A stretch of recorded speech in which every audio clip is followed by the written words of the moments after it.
Hiya. I'm accidentally wearing Halloween colors somehow. Episode 10 of season 1 just came out last night.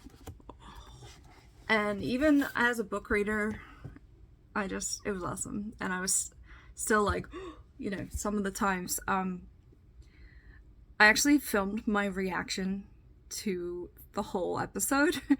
Most of it's kind of boring because I'm just like watching, but I might post some clips of that for some of the bigger scenes.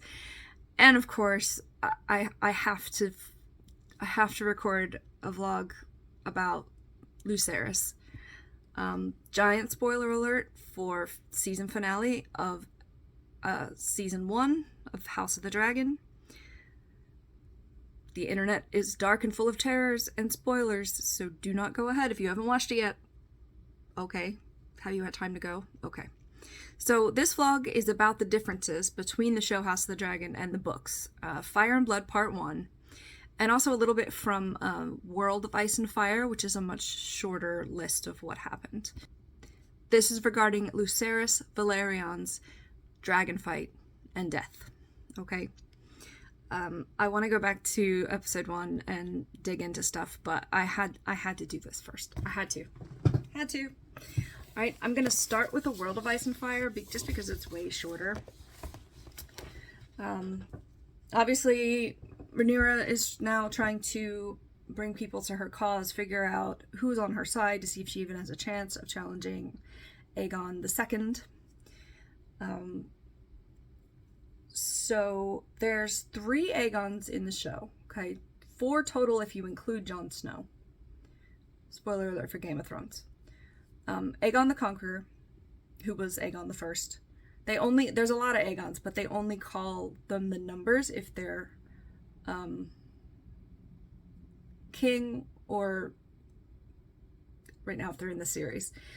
Aegon the First, the Conqueror. Aegon the Second, his coronation was in the last episode 9. Aegon is also the name of one of Rhaenyra's sons by Daemon. And then Jon Snow, his actual name is Aegon Targaryen. Again, I think there's more in between too. So she sent Lucerys, her second oldest child, to Storm's End, which I'll talk about in another video. It's the house seat of the Baratheons. We've talked about Renly and Stannis Baratheon in Game of Thrones, and there's been a few Baratheons in House of the Dragon, but we never actually saw it. So they show part of it in this episode, and his job is to fly his dragon, which I can never... It's Arax. It's not very far away. It's just a messenger mission. It's just to see how things stand over there. Of course, everything goes wrong, right? So in the show, Vhagar and Aemond are already there. And in the show, it is badass. The reveal, like, I didn't think they were going to show Vhagar until a little bit later. And just as soon as they landed, Vhagar comes up, you know. Oh, it was brilliant. So in World of Ice and Fire, it's in the section of Aegon II, page 73. Luke Valerian's death was witnessed by many eyes at the court of Storm's End, and the accounts largely agree. Dispatched by his mother to Storm's End to get the Baratheon support, he arrived to find Prince Aemond Targaryen there before him. Aemond was older, stronger, and crueler than Lucerys, I'd agree with that, who had cost him his eye 9 years earlier.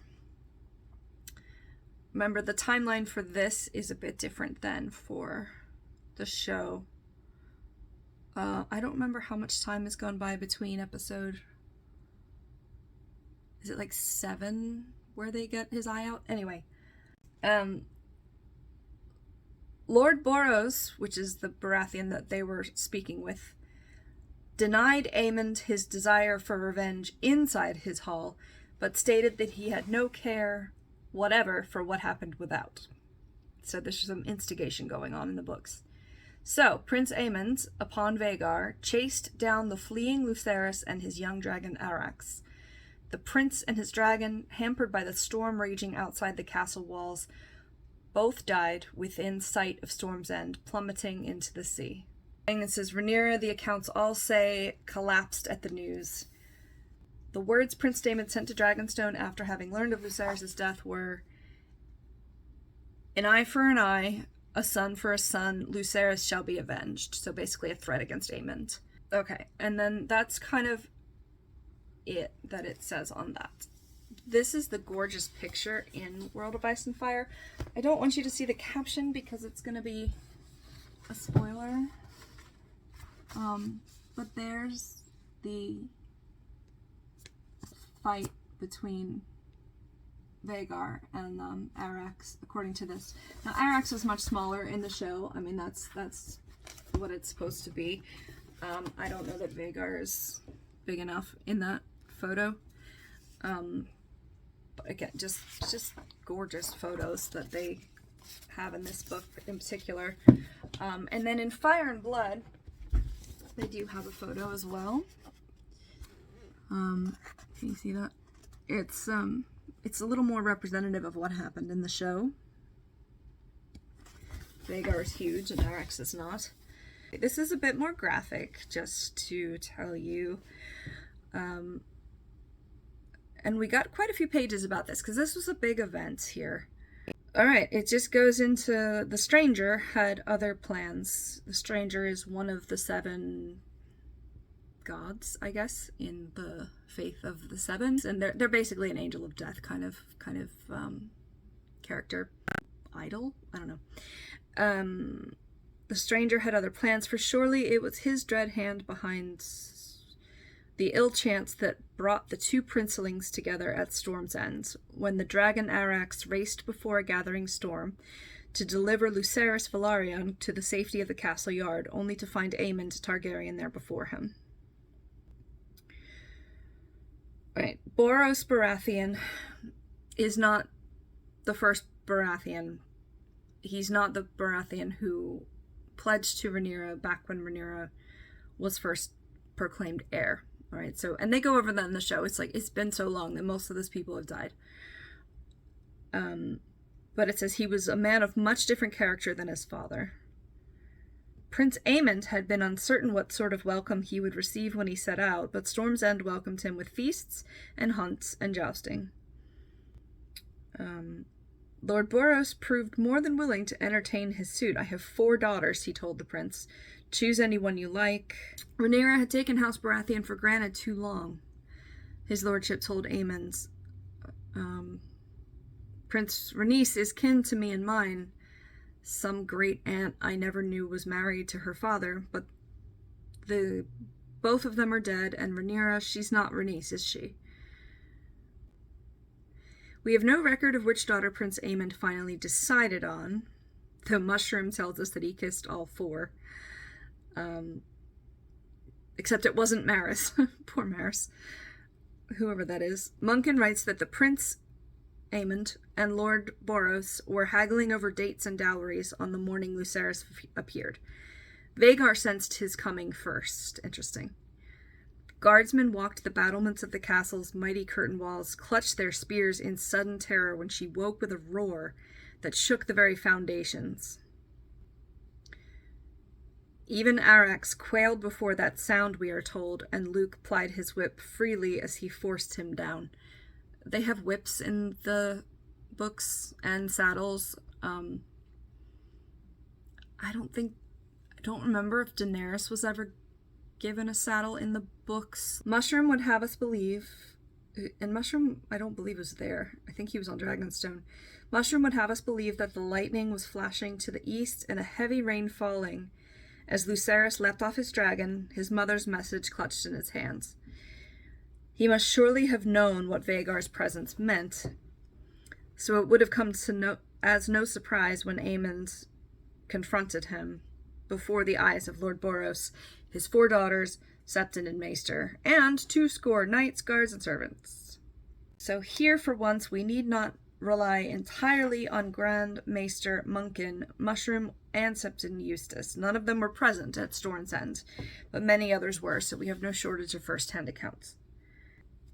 Look at this sad creature, my lord, Prince Aemond called out. Little Luke Strong the bastard. He insults him some more. Lucerys addressed himself only to Lord Baratheon. I have brought you a message from my mother, the queen. The whore of Dragonstone, he means, Prince Aemond, strode forward and made to snatch the letter from Lucerys' hand, but Lord Boros roared a command and his knights intervened, pulling the princelings apart. One brought Rhaenyra's letter to the dais, which is the, throne area. This is like Mushroom said this, but he wasn't there. Septon Eustace said this, but he wasn't there. So it's all over the place. All the witnesses agree on what Lord Boros said and did. Never a man of letters, he handed the queen's letter to his maester, who cracked the seal and whispered the message in his lordship's ear. That was spot on from the show. This story is set back in the medieval era, obviously, but with dragons. So, I mean, it was common then that many people didn't know how to read. Actually, the book that Rhaenyra tore apart in the first episode that reappeared in the 10th episode, that would have been a really big deal because books were written by hand typically, so you can kind of see. And this is real life medieval stuff. So this is George R.R. Martin just incorporating reality into a fantasy, therefore making it feel more real. So it's common that a lot of people didn't know how to read. I forgot about that part, which is why I'm doing this. But yeah, that was exactly as it is in the books. A frown stole across Lord Boros' face. He stroked his beard, scowled at Lucerys Velaryon, and said, "And if I do as your mother bids, which one of my daughters will you marry, boy?" He gestured at the 4 girls. "Pick one." Prince Lucerys could only blush. "My lord, I am not free to marry," he replied. "I am betrothed to my cousin Rhaena." "I thought as much," Lord Boros said. "Go home, pup, and tell the bitch your mother that the Lord of Storm's End is not a dog she can whistle up at need to set against her foes." So the whole pup insult was in here. Prince Lucerys turned to take leave. But Prince Aemond drew his sword and said, "Hold strong. First pay the debt you owe me." Then he tore off his eye patch and flung it to the floor to show the sapphire beneath. This was a big reveal for those of us who knew it was coming. We were waiting for that moment, and I'm so glad they did it. It kind of gives Aemond some, I'm gesturing over here, but you can't even see it, some White Walker vibes, with the blue eye. So, I mean, Aemond is trouble. We know that. Anybody could tell you that. To show the sapphire beneath, "You have a knife, just as you did then. Put out your eye and I will let you leave. One will serve. I would not blind you." Prince Lucerys recalled his promise to his mother. "I will not fight you. I came here as an envoy, not a knight." "You came here as a craven and a traitor," Prince Aemond answered. "I will have your eye or your life, strong." Lord Boros said, "Not here. He came as an envoy. I want no bloodshed beneath my roof."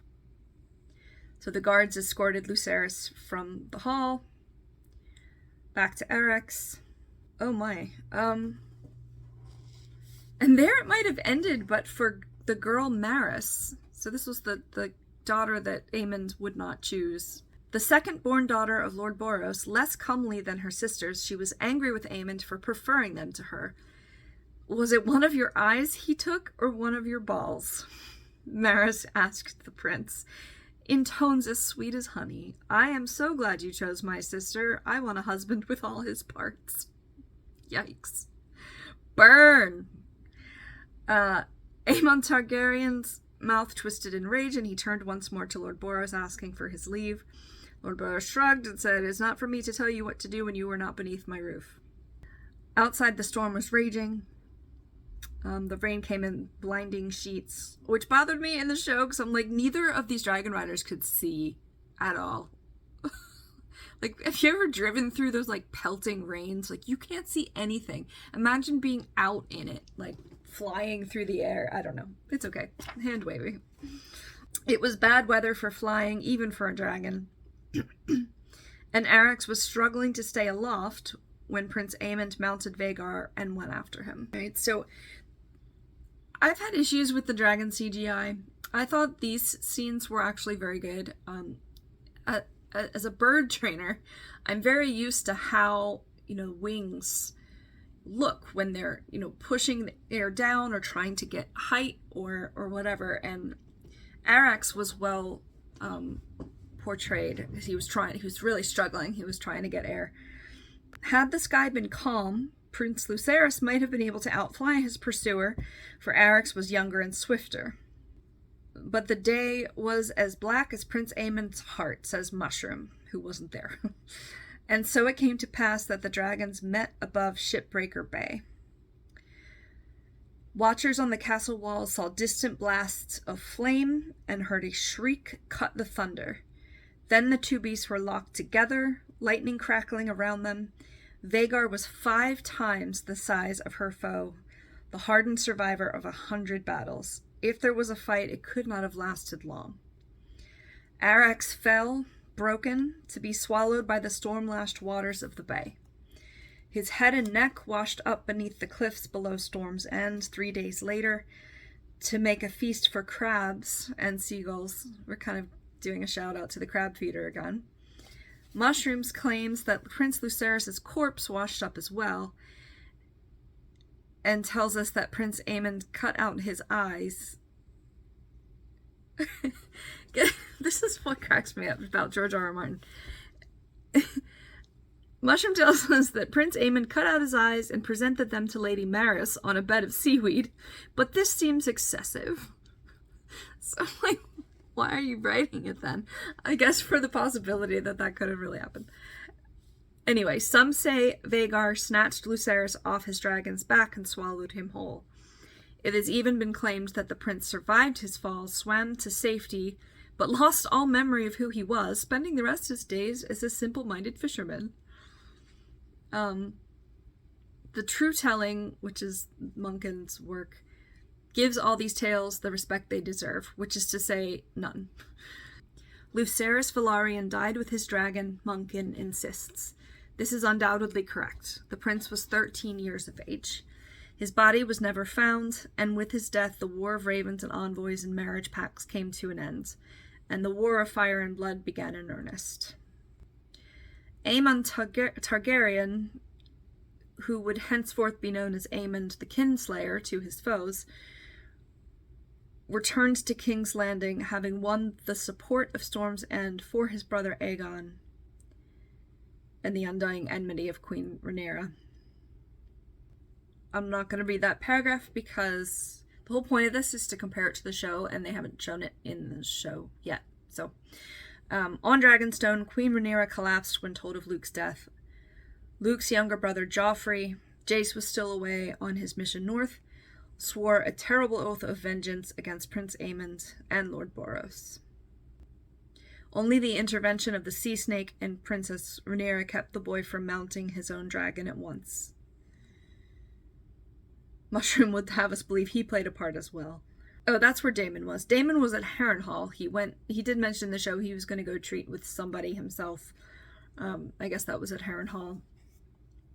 I'm going to have to rewatch that part. But he sent a raven when he heard about it that said, an eye for an eye, a son for a son. Prince Daemon wrote, Lucerys shall be avenged.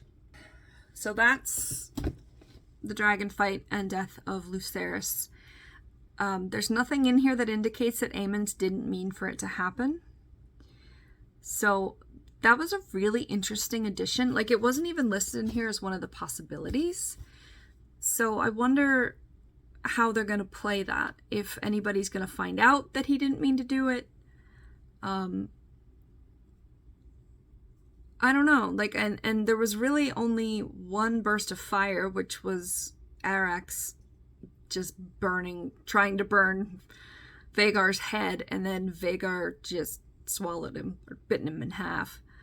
I'm kind of glad that they did it where Aemond was trying to control things but couldn't, and same with Arax and Lucerys. But I think that ties well into the show because they have spoken before about not really being in control of the dragon, only to an extent.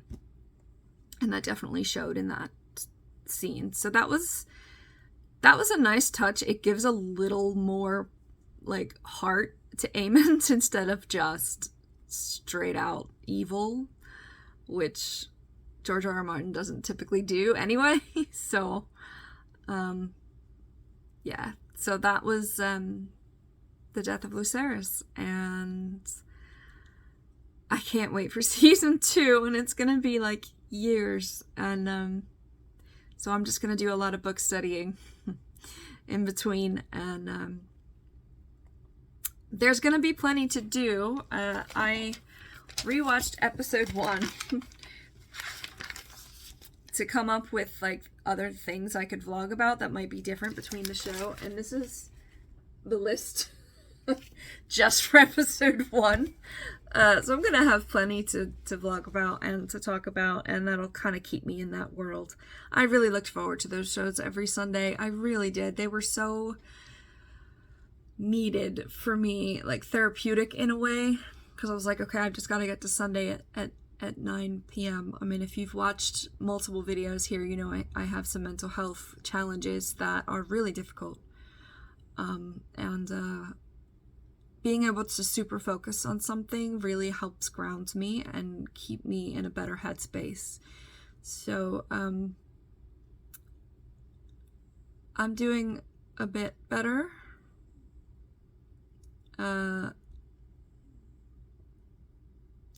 As soon as I said that, part of me went, no, you're not. So I'm not going to go into that because that's what this video is about, and it's been a half an hour already. But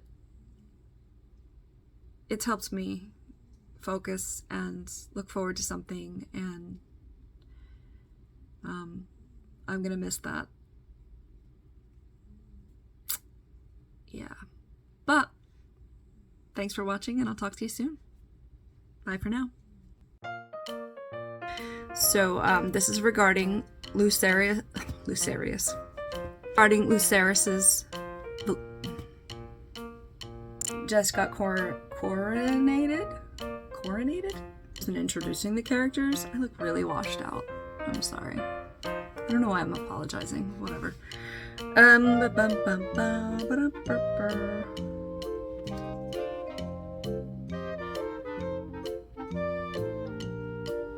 I'm orange.